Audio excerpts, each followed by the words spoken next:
MC tonight, Dirang Batok. You know how he gets his name, Dirang? Dirang, I think it's not a Chinese name. That is a Malay name, but it's an indigenous name. So Dirang is his adopted name by his late adopted father, a Kayan name. Batok means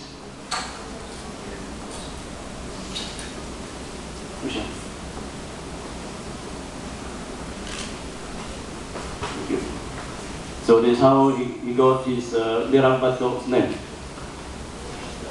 So tonight I'm going to talk about the vertical plans of the Sarawak government to build many dams in the state of Sarawak.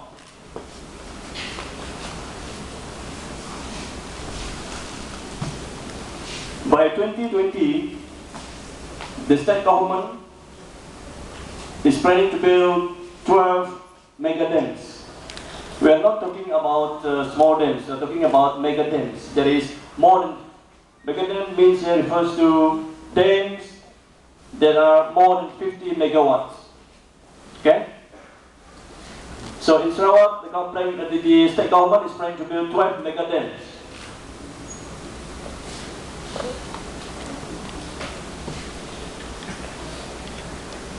They're as shown on the map. And one of those mega dams is in my own area, in Baram, which they call the bloody Baram Dam. I love the word bloody, because it's not good for us.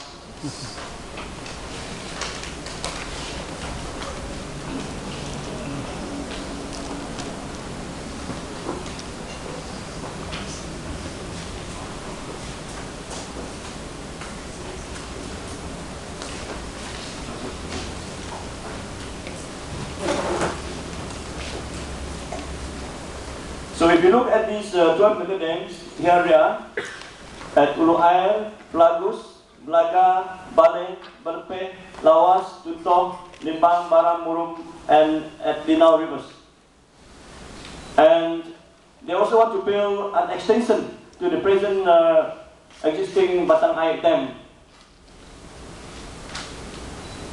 So Sarawak is expected to have a combined power generating capacity of 7,000 megawatts by 2020. That is why they want to build all these dams. Or at least 600% more than the current capacity. So ladies and gentlemen, at the moment Sarawak has an oversupply of energy of about 1,000 megawatt.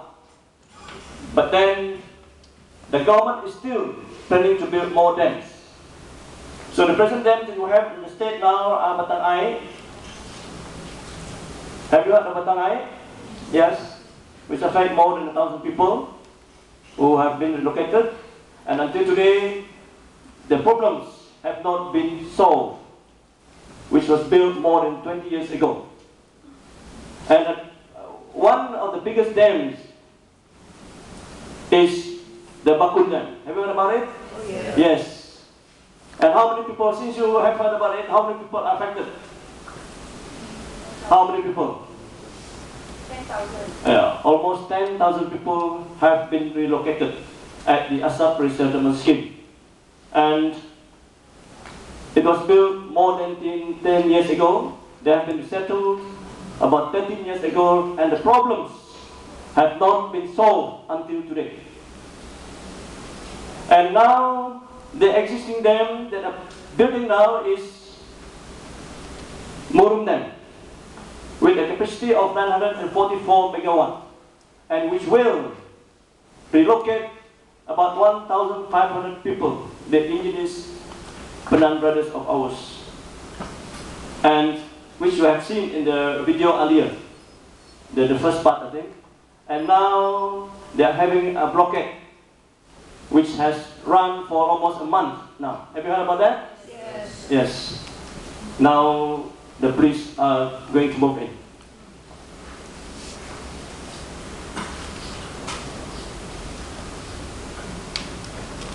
Okay.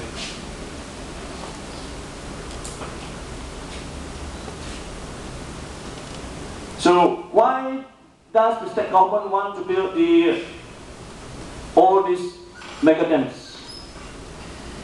Because they are planning to bring in many industries, big industries, like the aluminum smelting plant, the silicon, and so forth.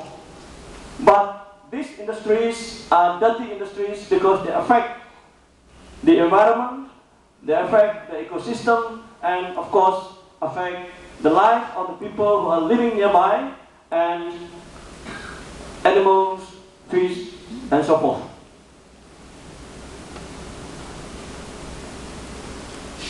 So, like other areas in the country where there are 5 major industrial zones, in Sarawak we call it SCO. Sarawak Corridor of Renewable Energy.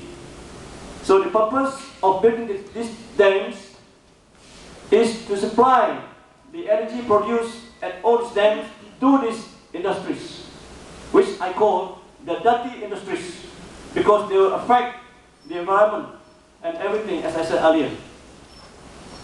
So hydropower is one of them. The state government is planning to build, to produce about 70 to 80% of the power to power all these industries in the state, besides coal, gas, and thermal power.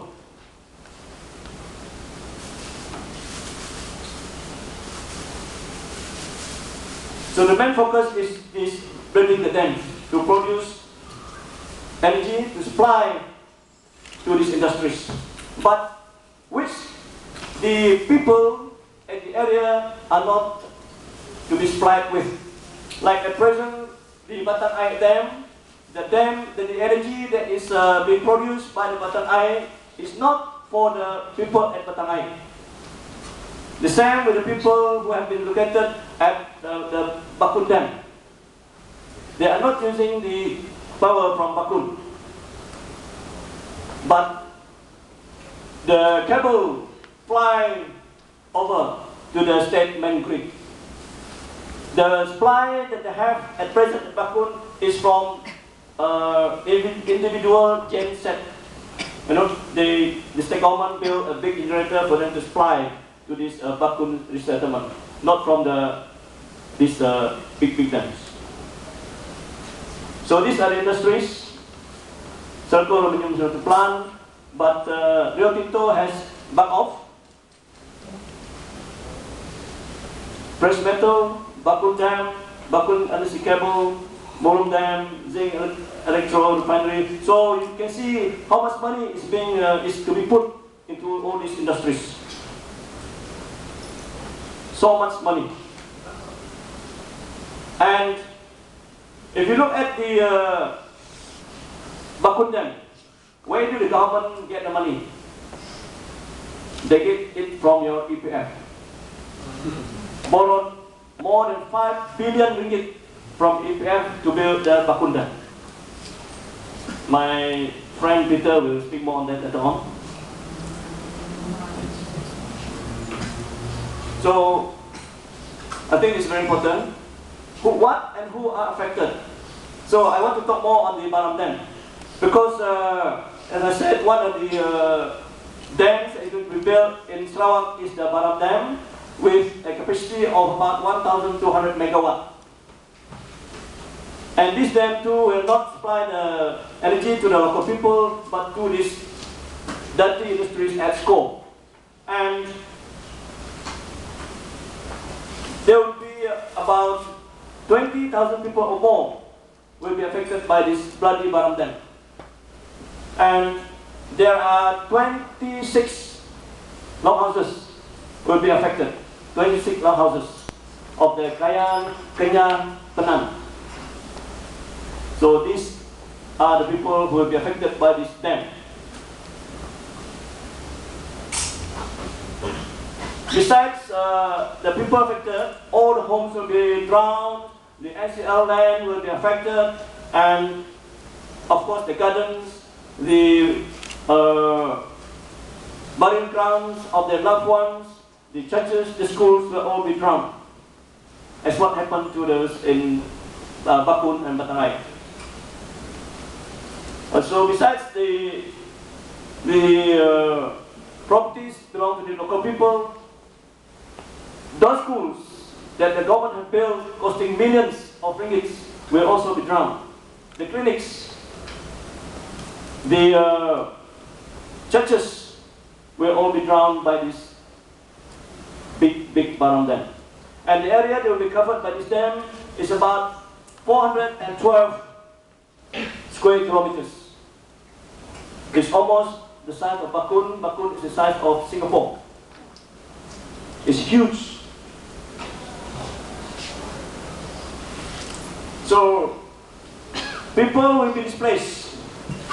Physical displacement that is involuntary and involves coercion and force.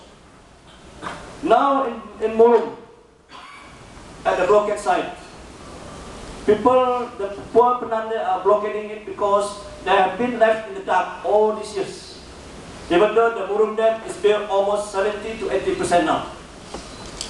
They do not know how much are they going to be paid, how much land are they given, and so forth. But the leak report says once they are located, they are only paid 800 ringgit per family for the first 2 years. And for the next 3 and 4 years, they only paid 500 ringgit per month per family. And upon relocation, they are only given 4,000 ringgit plus only 15 acres of land, whereby they have sacrificed and they will lose everything. The land, their forest, because the Penang depends on the forest for the livelihood. But once it is gone forever, and they're given peanuts. 800 ringgit per family per month for 2 years, 500 ringgit for the next 3 and 4 years. How can you survive this? They are already very, very poor, and they lost everything. And this will happen to us in Barang. That's what is happening in Bakun at the moment. They are grumbling. If you go there, if you happen to go there, please go and visit Bakun and the Murum people, and you will see for yourself how difficult is life. Everything in Asap, Sitaman is using money. In the past, they have a huge hypermarket, the forest. They depended on the life with the forest, the rivers. If they want fish, they went to the river to catch fish. There in Batang Rajang, you can find among the most delicious fish in the world, the emperor. But now, they are all gone with this bloody Bakun. So now, money is everything. It's hard. It's hard. The government promised them free electricity, free water. But until today, promise is only promise. So I think I have to be very fast. So these are the areas to be affected by the Baram Dam. Huge area. About, I think the latest figure is about 412 square kilometers, the latest figure. So, anybody from Baram here? Anybody from Baram? They're around. Of course, they know where they are. It's huge. 26 long houses. Next. So, besides the impacts, as I said earlier, diseases also happen. Because if you go to Bakun, that side, there is a notice there, warning people who are going there not to drink the water from Bakun. What about those living downstream? What shall they drink? From the soil?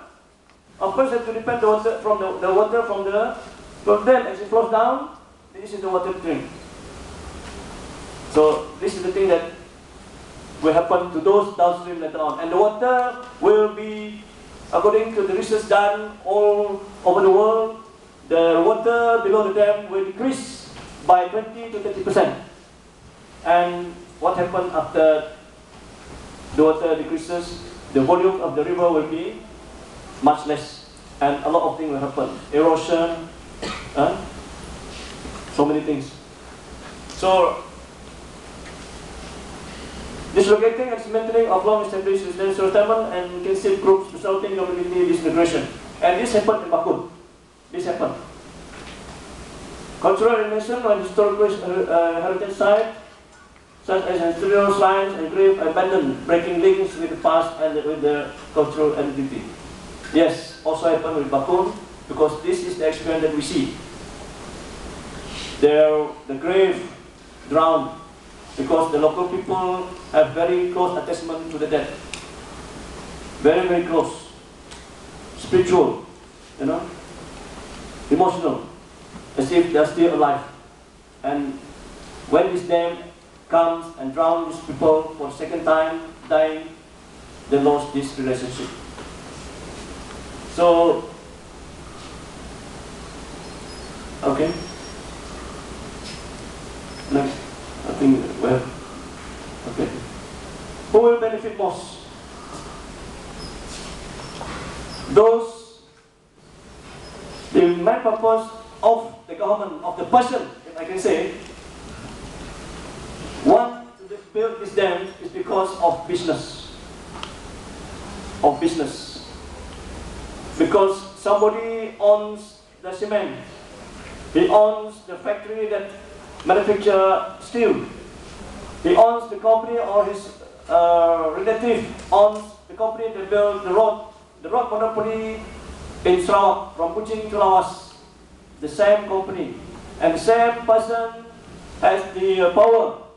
He's the Minister of Mineral, the power to give license to extract sand and gravel. And contract also given to this guy and his cronies. So the main purpose is, to me, profit making, not for the benefit of the local people who will be affected, who will be displaced, who will lose all the lands, who will lose all the properties, but get very little in return. Even our ex-assemblyman dares to say Baram Dam is the gift of God. But to me, as Niran said, it is a curse from hell. Because to me, God created the earth and everything that is on it. But who wants to build the dam? Who wants to flood?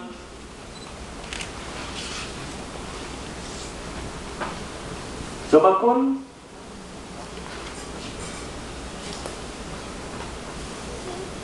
now they are demanding that the government must pay or fulfill all what they have promised before they build the Bakun Dam. So we have, at the moment, we have BPAC, Baram Protection Action Committee, and I'm being the chairman for this. So we have campaign, we have done roadshows, we have gone to all the houses in Baram to tell them of the good and the bad effects of this Baram Dam. And this is one of it. And this is what we do. And this is at the one of the Penang houses. So what happens if everything is gone? The dam is death to us. We lost everything, and we don't want this. We want development, we want progress, but not this dam that will destroy all that we have, that will destroy our life and our livelihood. So we are here, ladies and gentlemen, to give you a little awareness of what is going on to happen in our state of Sarawak. And we also, if you don't mind, to support us, to inform our people. I think there are a lot of our Sarawakians here in West Malaysia. If you happen to know them, tell them that this dam is not good for us. And also, it will affect the environment. If by 2030, I forgot this now, the government have already allocated marked 51 or 52 sites to build dams in Sarawak. Just imagine if the government built these many dams. So the environment will affect each one of us.